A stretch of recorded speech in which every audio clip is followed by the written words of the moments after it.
Have you ever felt like no matter what you do, it's never enough? You eat clean, you work out, but there's always some new trend telling you that you're doing it wrong. Yet now vegetables sometimes are getting also a bad rap because rep.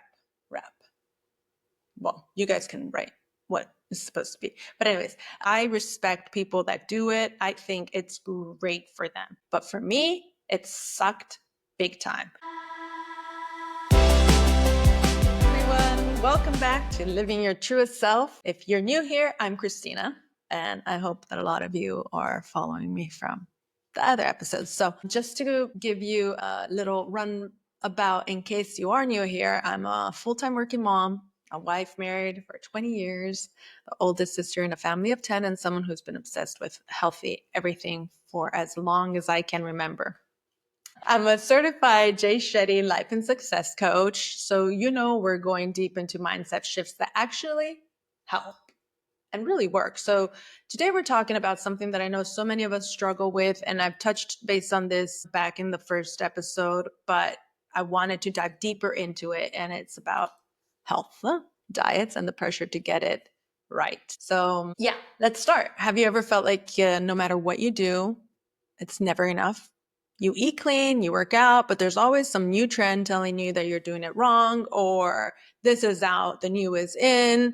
Start the morning off with protein. No, you should start off with, sugar. You shouldn't have sugar. You can have sugar. You shouldn't eat fruit, but you should eat fruit. Fruit is good for you. Fruit is bad for you. Vegetables are good for you. Vegetables also are carbs. I mean, it's crazy. So, yeah, I'm with you. Today, we're cutting through the noise and getting real about what actually works, because true health is not about, you said it, rules. It's about feeling good in your body. Before we dive in, let's make this conversational. So drop a yes in the comments if you've ever felt overwhelmed about diet culture. I do want to hear from you. As you know, I grew up loving everything healthy. Maybe it's because I traveled so much as a kid. My parents were missionaries and we were always moving around, seeing different ways of living, different approaches to food and wellness, because that was one of our things. We loved cooking. And when you grow up in Europe or South America, it's very plant-based. So there were always vegetables, meals were always home cooked. And up until this day, I really feel like a meal is not complete if there's not some sort of vegetable. Like, there could be carbs missing, but if there's vegetable missing, that for me is a big problem. Somewhere along the way, as I left home and ventured into the world, it turned into pressure. I mean, it went from eating balanced meals, because I always ate balanced meals. So there was always carbs, there was always protein, and there was always vegetables. But then as I grew up and I was like living on my own, there was so much coming out that it just really felt confusing. You shouldn't eat, carbs. So get rid of anything that's carbs. And by the way, I thought carbs were really just pasta or bread. And then it ended up being that wasn't just carbs. Carbs are fruit, carbs are in vegetables, and sugars are in this, sugars are in that. That's what's going to kill it. So it confused me up until the point to where I didn't I didn't know what to do. I literally cut out gluten. I think I've done gluten-free, I've done vegan, I've done master cleanses to where for 20 days you just drink lemon water pretty much. I've done it all, and it started to get, a lot of pressure. I just felt like you have to eat perfectly to feel amazing. If you find the right workout, I finally love my body. If I just follow what everyone else is doing, I'll be healthy. And you know what happened? I got stuck in that cycle of over-analyzing, over-restricting, and honestly feeling worse instead of better, because it was so tough. Have you ever felt like that? Like you trying so hard, but instead of feeling empowered, you feel exhausted? Okay, so here's what I've learned. Health is not a one size fits all. I've said this before and I'll stand by it forever. We live in a world that makes us believe there's a right way to eat, to move, and live. But the truth is, it's not. What works for one person won't work for everyone. So if somebody feels better waking up in the morning and having yogurt with a little fresh fruit and somebody else wants to have eggs and bacon and they feel good that way, how can somebody tell you that you should do this or you should do that? It doesn't work. What works for one person can't work for the other. And it's not about punishing your body. It's about listening to it. Small, consistent changes matter way more than extreme diets.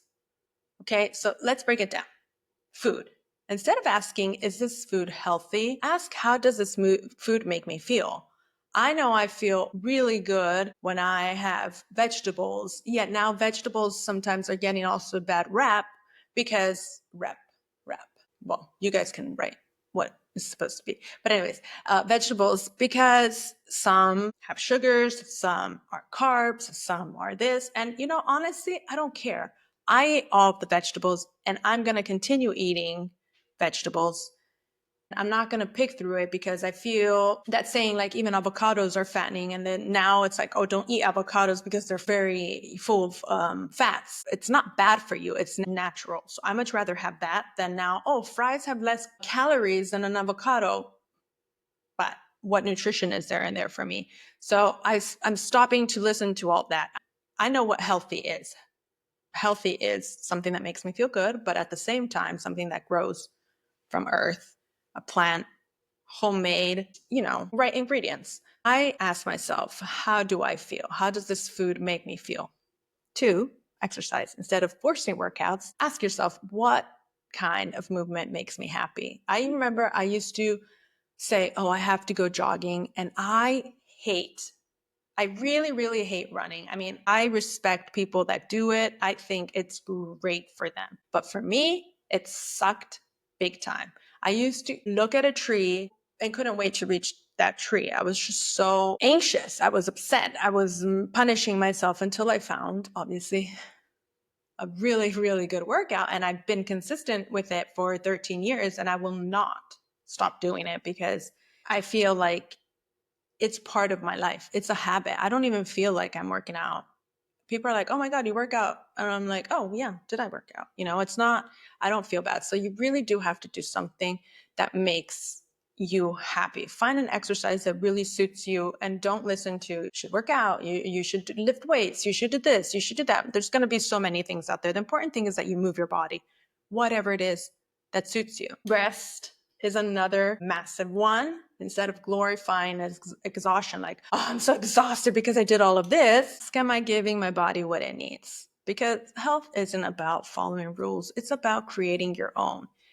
And if that resonates with you, let me know in the comments. What's one small habit that makes you feel good? Because I love to hear what people do that I guess goes against what everybody says, I know that they're saying so many things out there and it's so hard to keep up, but it's nice and refreshing when somebody says, hot water with lemon in the morning doesn't work for me because it doesn't make me feel good. But if I drink a warm tea, I feel better. So what works for you? There's so many things out there and it's nice to know that we're not just all following because something says something, but we're all listening to our bodies, which is, I think, beautiful. So I know we're all busy. We've got families, jobs, responsibilities. Who has time for a 10-step health plan? I don't. I hate health plans. So let's keep it simple. If you want to feel better without the stress, start with these 3 things. 1, upgrade, don't restrict. Instead of cutting things out, add in more nourishing foods. Love pasta? Try adding some extra veggies.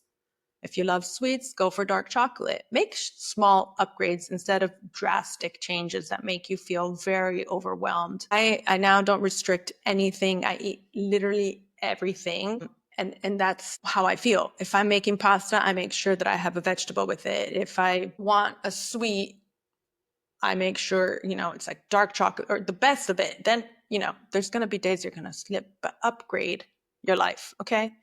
I love to give practical tips because I feel there's so much, oh, you should do this, you should do that. But there are tips and they're sometimes easier to follow or they just enlighten you towards helping you make these changes. 2, find movement that feels good. Forget workouts you hate. Don't listen to the crowd. You want to dance in your kitchen, take walks, do yoga, lift weights, don't lift weights, just move in the way that makes you feel good. That is my thing. Don't worry about how many calories you're burning. Move and you'll see that you'll reach your results. 3, sleep is not a luxury. This is a huge, huge one. Prioritizing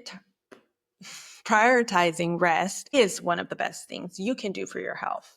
Try setting a bedtime, limiting screen time, or creating a nighttime routine that actually relaxes you. This is something that I'm still working on because I love to go to bed early, but I most of the time don't cut screen time. And I've really been working on it. And I can see the change in the way I sleep. So try one of these, which one feels easiest. Try one this week and let me know in the comments, because if it helped you, I would think that's awesome. So let's make this real. This week, I challenge you to ditch the perfect health mindset. Focus on what makes you feel good. Pick one small challenge, commit to it, whether it's better sleep or movement or an easy food swap.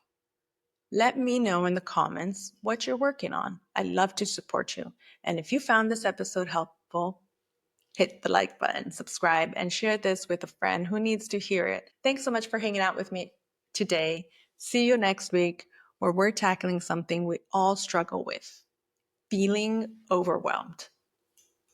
Have a nice night.